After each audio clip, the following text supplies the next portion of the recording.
Would you ever want to try to connect with someone from the dead, and if so, who? From the dead? I don't know. Just to talk to the other side, what's it like? I don't know. It's very hot. Where are you? It's like Miami, really. Hey everyone, welcome back to the channel. In today's video, we explore the untold story of Robin Williams, a brilliant performer whose genius touched millions, but whose private world remained largely hidden. From his remarkable career and financial legacy to the lesser-known chapters of his life, this is a journey beyond the spotlight. If you value depth behind the fame, hit that like button and subscribe. Let's get into it. Early life. Born on July 21, 1951, in Chicago, Illinois, Robin McLaurin Williams entered the world as the son of Lori McLaurin, a former model with deep Southern roots, and Robert Fitzgerald Williams, a senior executive at Ford Motor Company. Raised in an affluent and structured household, Robin's early life was steeped in privilege, but also in solitude.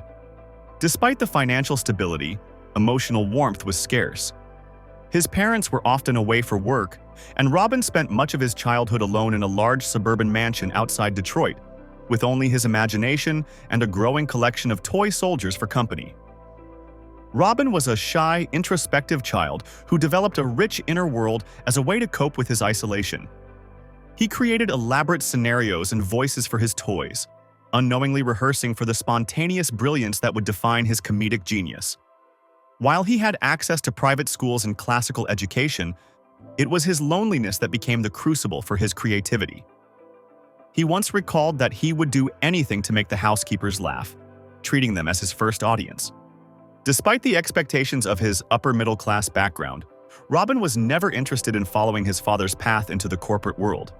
His early interests were diverse. He played soccer, fenced, and was on the wrestling team, but none held his attention like performance. At the prestigious Detroit Country Day School, he earned a reputation for his sharp wit and ability to impersonate teachers with uncanny accuracy. Yet even then, many of his peers viewed him as reserved, funny when called upon, but essentially a loner. A major turning point came in the late 1960s when the Williams family relocated to Marin County, California. The change in environment, from the stiff, conservative Midwest to the free-spirited culture of Northern California, was transformative. It exposed Robin to the burgeoning counterculture movement and introduced him to a broader world of art, satire, and social commentary. At Redwood High School in Larkspur, his comedic instincts began to blossom. A drama teacher there, Mrs. Suzanne Beardsley, recognized his rare combination of intellect, timing, and vulnerability. She encouraged him to explore theater seriously, a suggestion that would ignite a lifelong passion. What many don't know is that Robin's first brush with performance wasn't on a stage or in front of a camera. At 13, he was briefly enrolled in a summer camp in the Ozarks, where he spent his days making puppet shows for younger children. He reportedly crafted an entire cast of sock puppets with distinct voices, including a sarcastic squirrel named Bentley, who dished out biting commentary about camp counselors. This was never documented in his official biographies, but camp attendees remember it vividly, an early sign of the characters that would one day fill his films and stand-up routines. After a brief flirtation with political science at Claremont Men's College, Robin pivoted toward acting, enrolling at the College of Marin. There, he caught the attention of acting professor James Dunn, who urged him to audition for Juilliard. In 1973, Williams was accepted into the prestigious institution and became one of only 2 students selected for the advanced program under legendary instructor John Houseman, the other being Christopher Reeve, who would later become a lifelong friend and source of emotional grounding during Robin's more turbulent years. Robin Williams' early life was a paradoxical mix of privilege and isolation, structure and spontaneity. It was this duality of internal chaos and outward brilliance that laid the foundation for his iconic career. Behind the laughter was a boy who grew up speaking to shadows and sock puppets, a young dreamer fueled not by applause but by the hope of connection. Career and success.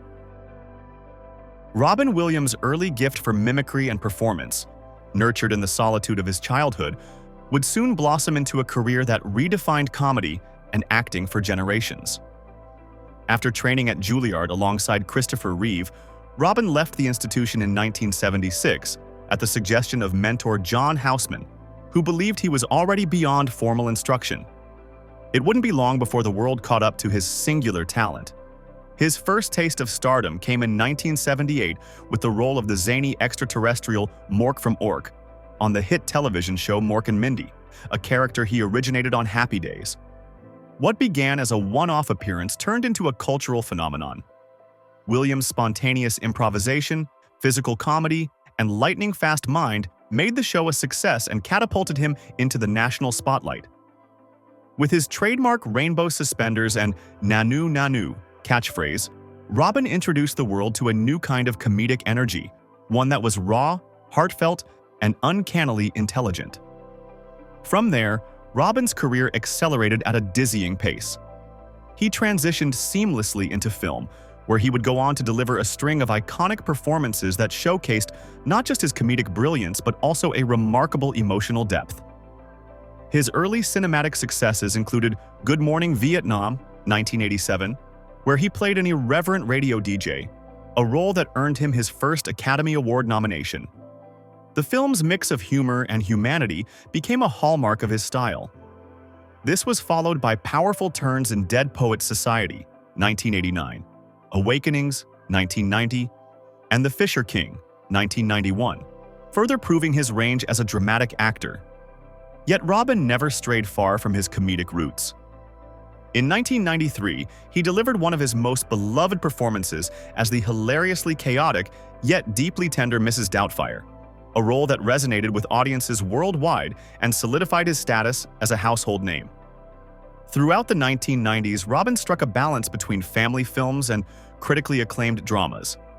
As the voice of the genie in Disney's Aladdin, 1992, he revolutionized animated voice work, bringing improvisational comedy into a medium that had never seen such electric spontaneity. His performance not only elevated the film but also reshaped how animation and celebrity talent would intersect for decades. In 1997, Robin achieved one of his most significant milestones with Good Will Hunting, earning him an Academy Award for Best Supporting Actor. His portrayal of Sean Maguire, the grieving therapist who guides a troubled genius, revealed the full power of his dramatic ability. It was a quiet, restrained performance that contrasted sharply with his more manic roles, showcasing his emotional nuance and empathy. Over the years, Robin collaborated with some of Hollywood's most celebrated directors and actors, including Steven Spielberg, Hook, Barry Levinson, Toys, Man of the Year, and Matt Damon and Ben Affleck, Good Will Hunting. He moved effortlessly between genres, delivering dark, complex performances in 1 Hour Photo, 2002, and Insomnia, 2002, and returning to whimsical fare with Night at the Museum, 2006 to 2014, and Happy Feet, 2006. Despite his personal battles, Robin remained an unstoppable creative force. He earned 5 Grammy Awards, 6 Golden Globe Awards, and 2 Primetime Emmy Awards. Beyond trophies, however, his greatest legacy lies in the joy and catharsis he brought to millions. He wasn't just an actor or comedian. He was a cultural touchstone whose work blurred the line between laughter and healing. In the latter stages of his career, Robin also delved into stand-up once again, touring with new material and engaging audiences with raw, unscripted performances. He explored voice acting, independent film, and even dramatic television with The Crazy Ones, 2013. Though his life ended tragically in 2014, his impact remains undiminished. Robin Williams' career was a masterclass in range, reinvention, and relentless passion. From stand-up stages to silver screens, from animated genies to dramatic monologues, he reshaped what it meant to be an entertainer. His work continues to inspire comedians, actors, and storytellers around the world, not only through his unparalleled performances, but through the authenticity, vulnerability, and compassion that defined him. Income and net worth. Robin Williams' financial success paralleled his extraordinary career, with his net worth at the time of his passing in 2014 estimated between $50 million and $100 million, according to multiple sources. While this figure is modest compared to some contemporaries, it reflects decades of prolific work across film, television, voice acting, and live performance, and a personal philosophy that often prioritized artistry and philanthropy over accumulation. The bulk of Robin's income came from his film career, which spanned over 3 decades and included some of the most commercially successful and culturally influential movies of their time. His voice performance as the genie in Disney's Aladdin was another financial highlight, although it came with controversy. Initially paid just $75,000 for a role that would redefine animated voice work, Williams did the part as a favor, with the caveat that Disney not use his voice for merchandising. When that agreement was broken, he distanced himself from the studio for years, turning down potentially massive earnings. Still, the success of Aladdin and the eventual reconciliation with Disney boosted his global profile and opened the door to other lucrative projects. Live stand-up comedy remained a valuable income stream for Robin throughout his career. His tours consistently sold out, with ticket revenues reaching into the millions per run. His HBO specials, including Robin Williams Live on Broadway and Weapons of Self-Destruction, drew massive audiences and secured him multi-million-dollar deals, further solidifying his status as one of the most bankable comedians in the world. A lesser-known but deeply telling fact: Robin once turned down a lucrative ad campaign for a major fast food chain, reportedly worth over $10 million, because he felt it would send the wrong message to children. Instead, he quietly funded arts education programs in underfunded schools through anonymous donations. Though his net worth was not as astronomical as some modern-day celebrities, Robin Williams left behind a financial legacy that reflects a life driven by purpose, not profit. His earnings came not just from blockbuster success, but from being one of the most in-demand and respected performers in entertainment history. And while his wealth may have been measured in millions, the emotional and cultural value of his contributions remains immeasurable. Untold story. While Robin Williams captivated the world with his boundless energy and unforgettable performances, the man behind the characters lived a life rich with quirks, compassion, and introspection.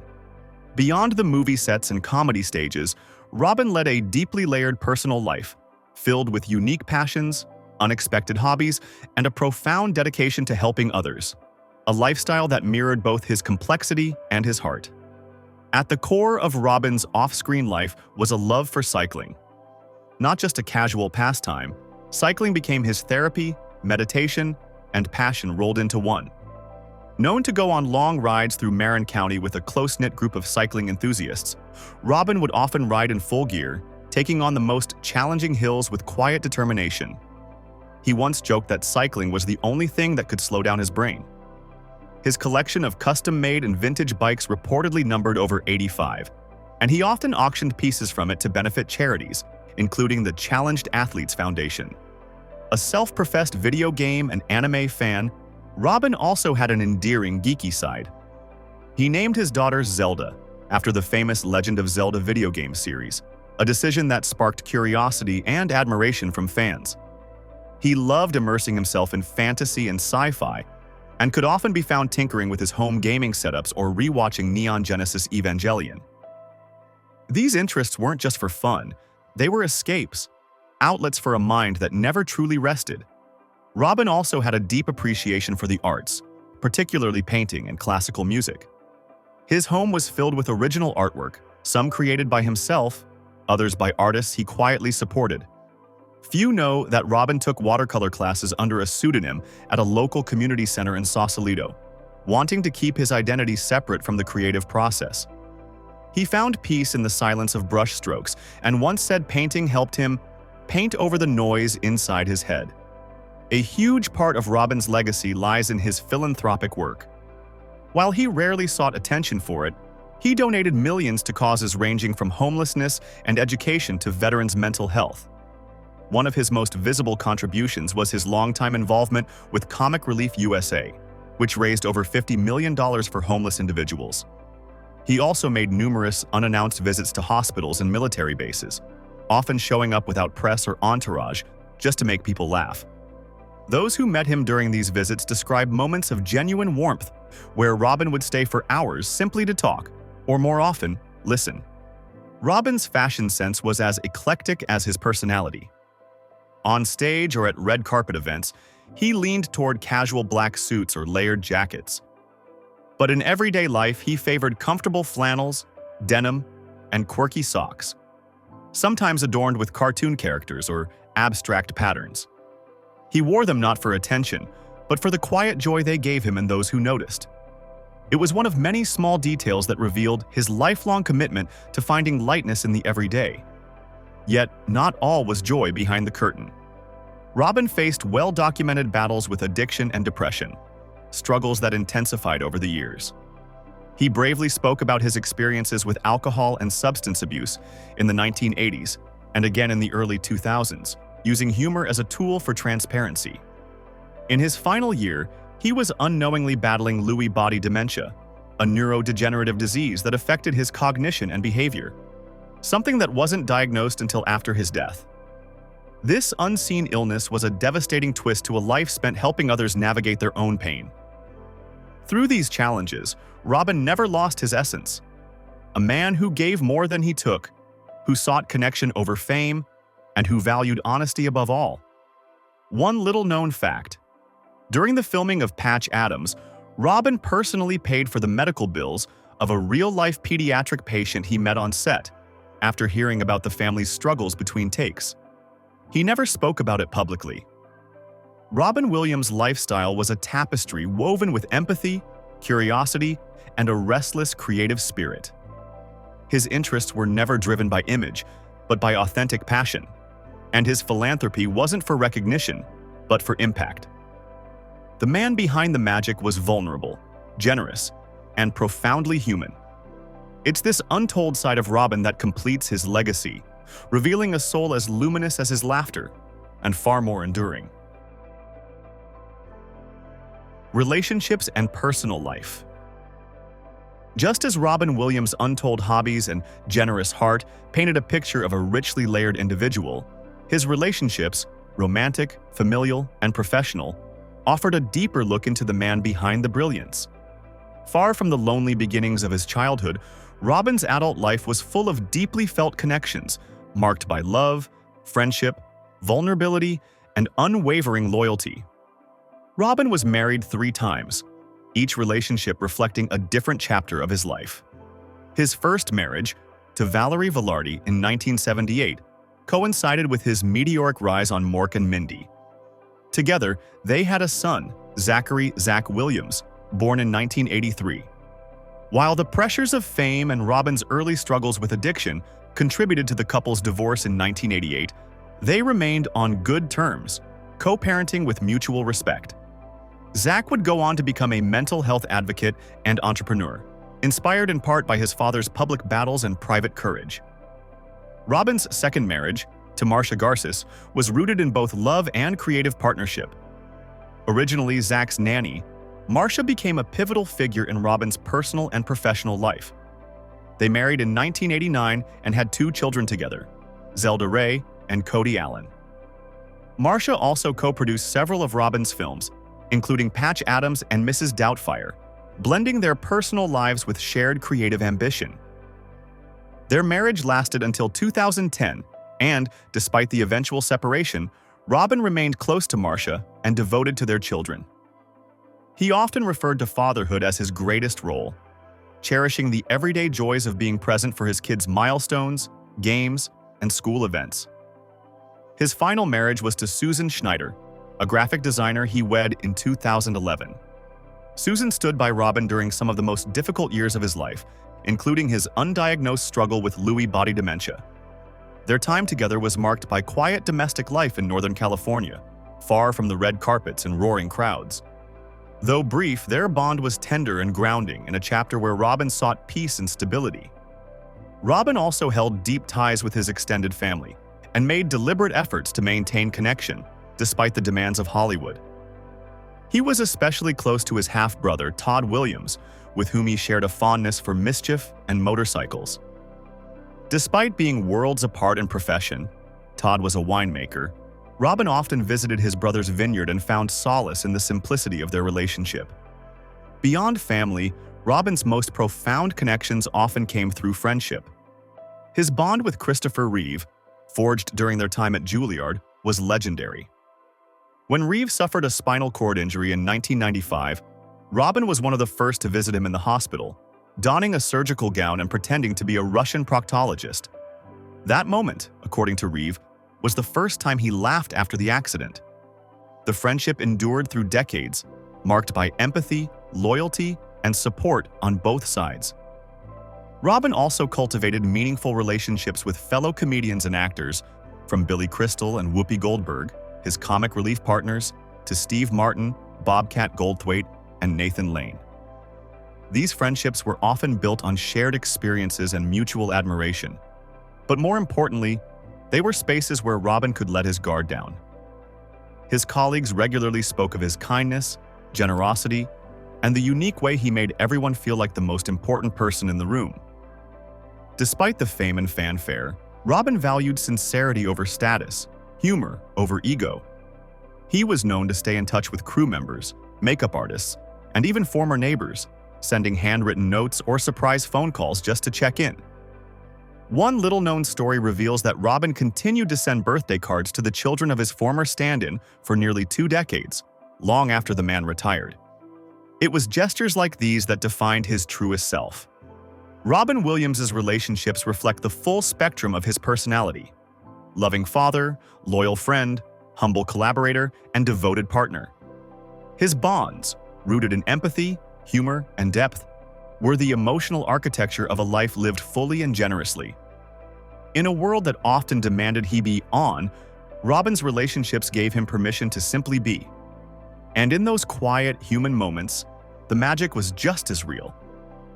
As his family and friends continued to honor his legacy through mental health initiatives and charitable work, it's clear that the strength of his relationships lives on. Robin Williams didn't just leave behind a body of work.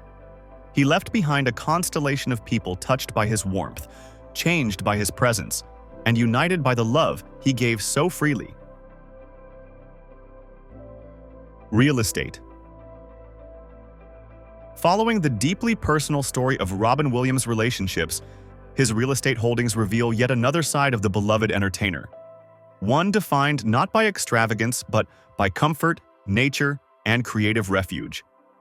Unlike many Hollywood figures, Robin didn't collect ultra-modern mega mansions or city penthouses for show. Instead, his properties were deeply personal, designed to reflect his values of peace, introspection, and warmth. His primary residence during his later years was a 6,500-square-foot waterfront home in Tiburon, California, a quiet town just north of San Francisco. Perched above the bay, the home featured 4 bedrooms, a home office, spacious living areas, and spectacular views of the Golden Gate Bridge. This house offered the serenity Robin longed for, away from Hollywood's chaos, and it's where he spent many of his final, most private moments. After his passing in 2014, the home became the subject of a legal settlement between his children and widow, Susan Schneider Williams.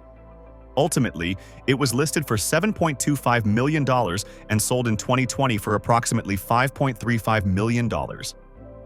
Perhaps the most famous of his properties was Villa Sorriso, meaning Villa of Smiles, a name that perfectly encapsulated Robin's spirit. Located in the hills of Napa Valley, this 640-acre estate was his countryside escape. The Mediterranean-style mansion spanned 20,000 square feet, including 5 bedrooms, 6 full bathrooms, a grand library, professional kitchen, theater, and wine cellar. The property also featured vineyards, horse stables, hiking trails, and a solar farm. Originally listed in 2012 for $35 million, the property eventually sold in 2016 for $18.1 million, years after his passing. Villa Sorriso was more than a home. It was a reflection of Robin's deep love for nature, solitude, and emotional healing. Another key property was his former family home in San Francisco's historic Seacliff neighborhood. The Italian Renaissance-style mansion, where Robin lived with his second wife Marcia Garces and their children, was filled with whimsy and warmth, complete with secret passageways, a Japanese-style bathroom, and art-filled rooms. After changing hands multiple times over the years, the property was finally sold in early 2025 for around $18.1 million. It was a house full of memories from one of the most joyful periods of his life. Robin also maintained a modest Manhattan apartment, used during his Broadway appearances and press tours. A minimalist space filled with books and a small piano, it served as a quiet refuge, a space where he reportedly wrote portions of his stand-up tour, Weapons of Self-Destruction. While none of these properties remain in the family today, they continue to echo his legacy. Cars and vehicles. Just as Robin Williams' real estate choices reflected a preference for peace and purpose over extravagance, his relationship with cars told a similarly down-to-earth story, full of personality, quirks, and quiet passion, rather than flashy displays of wealth. In his early years, long before his rise to fame, Robin's approach to driving was purely practical. His first car was reportedly a battered Volkswagen Beetle, which he affectionately referred to as the rolling punchline. He often joked that it had more duct tape than metal, and that it was the only car where turning left was an act of faith. Even in those modest beginnings, Robin's sense of humor never left the driver's seat. As his fame grew, so did his car collection, but never to the level of excess seen in other celebrities. Robin had a genuine passion for cycling and environmentally conscious travel, which meant he rarely indulged in exotic supercars. Instead, he developed a fondness for performance and personality, favoring cars that reflected his curious and energetic spirit. Among his most beloved vehicles was a BMW 5 Series, which he was often seen driving around Marin County. He appreciated its balance of comfort and intelligence, traits he often valued in both machines and people. He also owned a Toyota Prius, well before it became a Hollywood trend, highlighting his early commitment to eco-friendly living. His Prius wasn't about appearances, it was about reducing his carbon footprint quietly and effectively. Robin's most distinctive automotive passion, however, was for bicycles rather than cars. He was an avid and serious cycling enthusiast, amassing a collection of over 85 high-end bikes, ranging from vintage road racers to cutting-edge custom builds. He frequently rode with cycling groups in the Bay Area and even participated in charity rides. In 2016, several of his bicycles were auctioned for charity, raising over $600,000 for organizations supporting people with disabilities, a gesture that mirrored his lifelong generosity. Later in life, as his focus shifted towards simplicity and reflection, Robin largely avoided luxury car trends. He favored subtle vehicles, cars that provided comfort, safety, and a touch of personality without drawing attention. For travel, he preferred quiet car rides and first-class flights, and rarely used private jets unless required for film shoots or long-distance appearances. Legacy. Though Robin Williams passed in 2014, his creative legacy is experiencing a powerful resurgence in 2025, proving that his spirit, brilliance, and generosity continue to inspire new generations in meaningful ways. This year, Robin's name has returned to headlines thanks to a powerful tribute from his daughter Zelda Williams, who spoke publicly about his behind-the-scenes generosity. At a recent Comic Relief Live event, she revealed that Robin made it a personal mission to hire homeless individuals on nearly every production he worked on, film sets, tours, and more. It was a quiet but consistent commitment to giving people a second chance, often without media attention or credit. As Zelda put it, hiring just one person can make an enormous difference, and my dad did that all the time. Her remarks have sparked a wave of conversation in Hollywood about inclusive hiring, with several studios pledging to carry on the practice. The organization Robin co-founded, Comic Relief USA, also continues to thrive in 2025. With support from longtime collaborators like Billy Crystal and Whoopi Goldberg, the charity has now raised over $436 million, with a renewed focus on child poverty and mental health. This year's benefit gala in San Francisco included a tribute segment featuring clips from Robin's films and heartfelt testimonies from families impacted by Comic Relief's programs, a reminder that his legacy still delivers real, tangible hope. On the entertainment front, Robin's cultural presence remains strong. a new reboot of the Night at the Museum franchise, where Robin famously played Teddy Roosevelt, has premiered on Disney+, reigniting interest in one of his final and most beloved roles. While the reboot features a new cast, the tone and message are said to honor Robin's original performance. In a touching nod, the series includes an archival voice cameo and a behind-the-scenes dedication to his memory. Younger fans, many of whom weren't even born when Robin passed, are discovering his work through social media. On platforms like TikTok and YouTube, Robin's classic monologues, stand-up clips, and film scenes are going viral, often re-edited or lip-synced by Gen Z creators. Whether it's the genie's riffs from Aladdin or the emotional punch of Dead Poets Society, his voice still resonates, proof that authentic storytelling never goes out of style. In 2025, Robin Williams lives on not only through his unforgettable body of work, but through the actions he inspired: inclusion, compassion, and creativity. His legacy continues to evolve in ways that reflect who he truly was: a man who made people laugh, made people think, and, above all, made people feel seen. As new generations embrace his artistry and longtime fans continue to honor his memory, Robin remains a timeless figure. His career may have ended in 2014, but in the hearts of millions, he's never been more relevant. That brings us to the end of this story. If you enjoyed it, don't miss the other celebrity journeys waiting for you on screen. Thanks so much for watching.